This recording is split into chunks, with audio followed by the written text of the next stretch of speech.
नमस्कार दोस्तों, मैं हूं सोनी मेहुल और आज आपके सामने मैं फिर हाजिर हूं एक नया कंटेंट लेकर। आज हम इस वीडियो में बात करने वाले हैं महादजी शिंदे के बारे में। आज मैं इस वीडियो में आपको महादजी शिंदे के बारे में पूरा इतिहास बताऊंगा, तो बने रहिए मेरे साथ एंड तक इस वीडियो में। और अगर अब तक आपने मेरे चैनल को सब्सक्राइब नहीं किया है तो सब्सक्राइब करें, लाइक करें और बहुत ही ज़्यादा शेयर करें। तो आइए जानते हैं महादजी शिंदे के बारे में।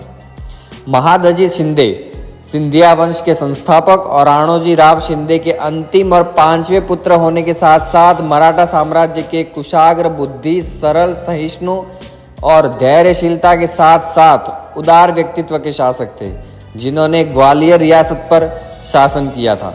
महादजी शिंदे ने 18 जनवरी 1768 से लेकर 12 फरवरी 1794 तक शासन किया और महादजी शिंदे ने पानीपत के तृतीय युद्ध 1761 में भाग भी लिया था और सिंधिया वंश के संस्थापक राणोजी राव शिंदे के पुत्रों में से केवल यही ऐसे थे जो युद्ध में जीवित बचे। तो आइए जानते हैं महादजी शिंदे के बारे में, उनका इतिहास।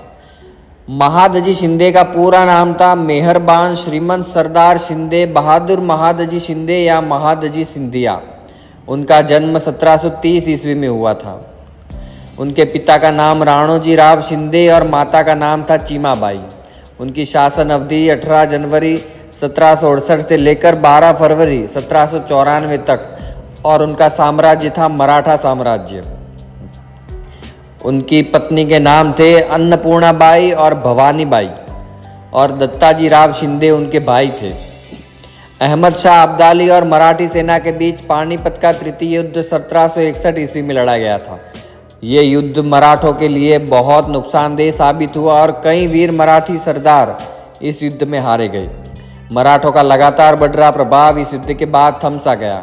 महादजी शिंदे उन चुनिंदा लोगों में से थे जो पानीपत के तृतीय युद्ध में बचे थे। इस युद्ध में उन्होंने अपने भाई भी खो दिए। इस युद्ध के बाद उत्तर भारत में कमजोर पड़ी मराठा शक्ति को पुनर्जीवित करने में महादजी शिंदे ने महत्वपूर्ण योगदान दिया। मराठा साम्राज्य के पुनरुत्थान के 3 मुख्य स्तंभों में माधवराव प्रथम और नाना फडणवीस के साथ तीसरा मुख्य नाम महादजी शिंदे का था। अपनी अभूतपूर्व दूरदर्शिता और वीरता के दम पर इनके शासनकाल में ग्वालियर और मराठा साम्राज्य भारत की अग्रणी सैन्य शक्तियों में से एक बन गए। 1717 ईस्वी में शाह आलम द्वितीय के साथ महादजी शिंदे दिल्ली चले गए। वहां पर जाने के बाद उन्होंने मुगल को बहाल कर दिया और वकील उल मुल्तक बन गए। अपनी आगे की गतिविधियां जारी रखते हुए महादजी शिंदे मथुरा की ओर गए और वहां पर जाट शक्ति का सफाया कर दिया। इसके साथ ही 1772 और 73 ईस्वी के दौरान उन्होंने रोहिलखंड में पश्तून रोहिलों की शक्ति को खत्म कर दिया और अब नजीबाबाद पर महादजी शिंदे और मराठा सरदारों का कब्जा हो गया। प्रथम आंग्ल मराठा युद्ध के दौरान भी महादजी शिंदे की भूमिका सबसे महत्वपूर्ण रही, क्योंकि इससे पहले भी उन्होंने अंग्रेजों का सामना किया, जिससे उनकी शक्ति और योजना के बारे में पता था। 1782 ईस्वी में सालबाई की संधि में महादजी शिंदे ने महत्वपूर्ण भूमिका निभाई और इसी वर्ष महादजी शिंदे ने तैमूर शाह दुर्रानी को पराजित किया। तैमूर शाह दुर्रानी ने लाहौर पर अपनी शक्ति को बढ़ाने और सिखों को पराजित करने के लिए आक्रमण किया था। महादजी शिंदे के नेतृत्व में ही मराठा सेना ने अफगानों का सामना किया और उन्हें पराजित कर दूर तक खदेड़ दिया। अफगानों को पराजित करने के बाद महादजी शिंदे और मराठों ने सोमनाथ मंदिर से चुराए गए 3 चांदी के दरवाजों को लाहौर से पुनः सोमनाथ मंदिर लेकर आए। सोमनाथ मंदिर जाने के बाद यहाँ के पुजारियों ने इन तीनों दरवाजों को स्वीकार करने से मना कर दिया और बाद में महादजी शिंदे ने इन दरवाजों को उज्जैन के मंदिर में रखवाया।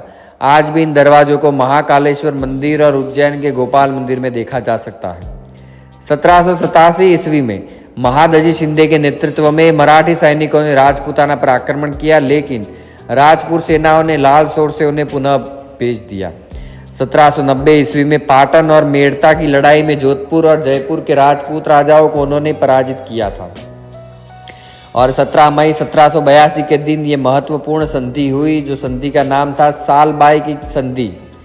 ये संधि मराठों और अंग्रेजों के बीच हुई थी।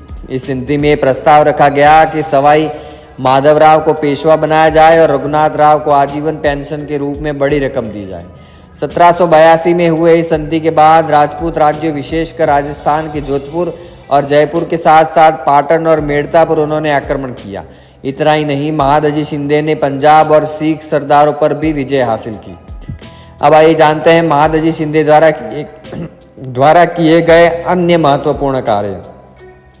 महादजी शिंदे को नायब वकील उल मुल्तक यानी मुगल मामलों के डिप्टी रेसिडेंट बनाया गया।